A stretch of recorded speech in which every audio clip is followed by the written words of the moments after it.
காய் friends, cake நல்ல சாஃப்டாக நல்ல பஞ்சு போல் இருந்தால் சாப்பிட்றதுக்கு அப்படி இதமாக இருக்கும். அப்படி ஒரு கேக்கை நாங்கள் எப்படி செய்யலாம், ஈஸியாக எப்படி செய்யலாம்.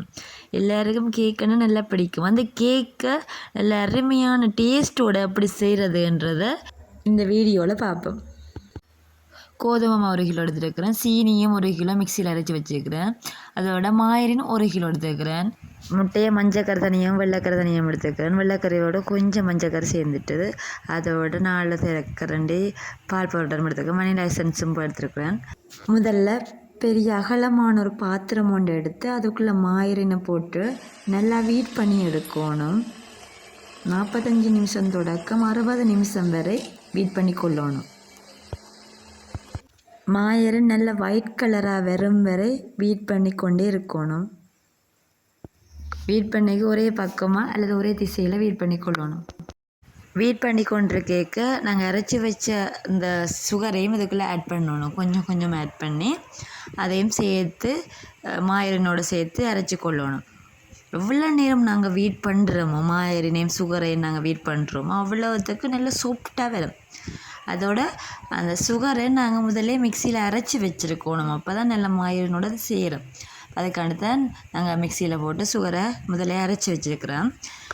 நல்ல ஒயிட் கலராக வரும் வரை நாங்கள் இதை வீட் பண்ணணும். எல்லோ கலரில் இருக்கிற மாயரின் நல்ல ஒயிட் கலராக வரும் வரை நல்லா வீட் பண்ணி எடுத்துக்கொள்ளணும். பாருங்கள், நல்லா ஒயிட்டாக வந்துட்டு இந்த கலர் வரும் வரை நாங்கள் அடிச்சுக்கொள்ளலாம். அடுத்ததாக நான் ஒரு பாத்திரத்தில் வெள்ளைக்கருவை எடுத்துக்கொள்கிறேன். வெள்ளைக்கருவை நல்லா வீட் பண்ணி எடுக்கணும். நல்லா நுரை வரும் வரை அதை 20 தொடக்கம் 30 நிமிஷம் வரை நல்லா அடிக்கிறோம். நல்லா வீட் பண்ணி கொள்கிறோம். பாருங்க, நல்லா நுரை பொங்கி வரும். அது வரைக்கும் அடித்து கொள்ளணும். வெள்ளைக்கருவோட கொஞ்சம் மஞ்சக்கரை சேர்ந்ததுனால தான் கொஞ்சம் எல்லோ கலரில் இருக்குது. பார்த்தீங்களா, எப்படி நுரை வரணும். இப்படி நுரை வந்ததும் நாங்கள் வீட் பண்ணுறதை நிப்பாட்டிட்டு இப்போ நாங்கள் அடித்து வச்ச அந்த மாயிரின் கலவைக்குள்ளே இந்த வெள்ளைக்கருவை நாங்கள் சேர்த்து திருப்பி அடிக்க போகிறோம். பார்த்திங்களா, இந்த மாயிரனுக்குள்ளே நாங்கள் வெள்ளைக்கருவை ஊற்றிட்டு அதையும் நாங்கள் வீட் பண்ணி கொள்கிறோம். அதிக நேரத்துக்கு வீட் பண்ண தேவையில்லை, கொஞ்சம் நேரம் வீட் பண்ணினாலே போதும். வெள்ளைக்கருவை வீட் பண்ணின பிறகு அடுத்ததான் நாங்கள் ஒன்று சேர்க்க போகிறோம்.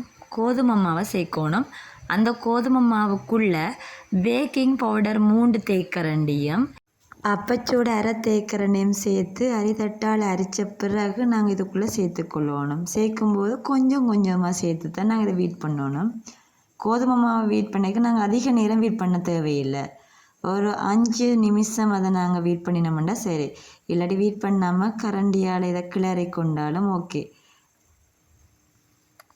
பாருங்க, கொஞ்சம் கொஞ்சமாக போட்டு தான் நாங்கள் இதை அடித்து கொள்கிறோம்.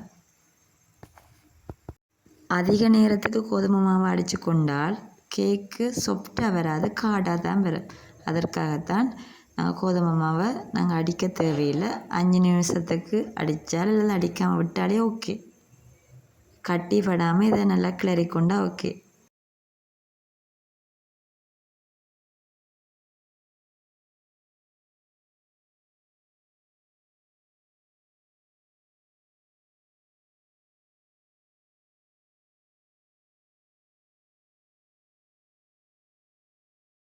கோதுமை மாவு சேர்த்த பிறகு அடுத்ததான் நாங்கள் சேர்க்க வேண்டியது முட்டையின் மஞ்சள் கருவை சேர்த்துட்டு அதிக நேரத்துக்கு வீட் பண்ண தேவையில்லை.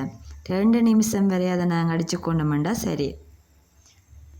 அதை நல்லா மிக்ஸ்ட் ஆகி மட்டும் நாங்கள் அதை அடித்து கொள்ளுவோம். அடுத்ததான் நாங்கள் எடுத்து வச்ச 4 தேக்கரண்டி பால் பவுடரையும் சேர்த்துக்கொள்கிறோம். கேக்கு நல்லா டேஸ்ட்டாக வாசனையாக இருக்குது. இந்த கேக்குக்கு 1 கிலோ கோதுமை மாவு, 1 கிலோ சீனி, 1 கிலோ மாயரின் 16 முட்டை சேர்த்து நான். அப்போ இந்த கேக் 4 கிலோ வரை வரும். சரி, அதை நல்லா மிக்ஸ் பண்ணி கொள்ளுவோம். 4 கிலோ கேக்குக்கு தேவையான ரேயும் நாங்கள் எடுத்துக்கொள்ளணும். அதை அடுத்ததாக கடைசியாக நாங்கள் சேர்க்குறது வனிலா எசன்ஸ் சேர்த்துட்டு மிக்ஸ் பண்ணி கொள்கிறோம். 3 தேக்கரண்டி அளவில் வனிலா எசன்ஸ் சேர்த்தா போதுமானது.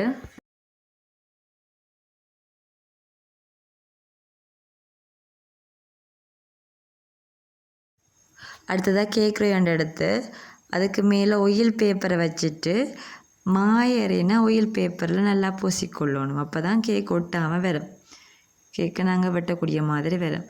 அப்படி வச்சுட்டு நாங்கள் இப்போ கேக் கலவையை ரேத்தட்டில் நாங்கள் ஊற்றுறோம். ஊற்றிட்டு மைக்ரோ ஓவனில் 180 பாகை 10 நிமிஷத்துக்கு ப்ரீ ஹீட் பண்ணின பிறகு அவன் கொஞ்சம் சூடானதும் நாங்கள் கேக் ட்ரேயில் அடுக்கி வைப்போம். அதாவது வேக் பண்ணுறோம் 120 பாகையில் 40 நிமிஷம்.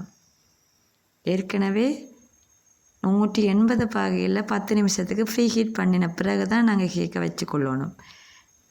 வச்சுட்டு நாங்கள் அவனை மூடிக்கொள்ளுவோம். டெம்பரேச்சரை சரியான முறையில் சேர்த்தான் கேக்கு மாதிரி வரும். அதை அளவு ஃப்ளைக்கக்கூடாது. 40 நிமிஷம் கழித்த பிறகு நாங்கள் பார்க்குறோம். பார்த்திங்களா, நல்ல ப்ரௌன் கலரில் வந்திருக்கு கேக்கு. சூப்பரான கேக் ரெடி ஆகிருக்கு. பார்த்துக்கொள்ளுங்க. இந்த கேக் உங்களுக்கு பிடிச்சிருந்தால் லைக் பண்ணுங்கள், மறக்காமல் சப்ஸ்கிரைப் பண்ணி விடுங்க. தேங்க்யூ ஃபார் வாட்சிங்.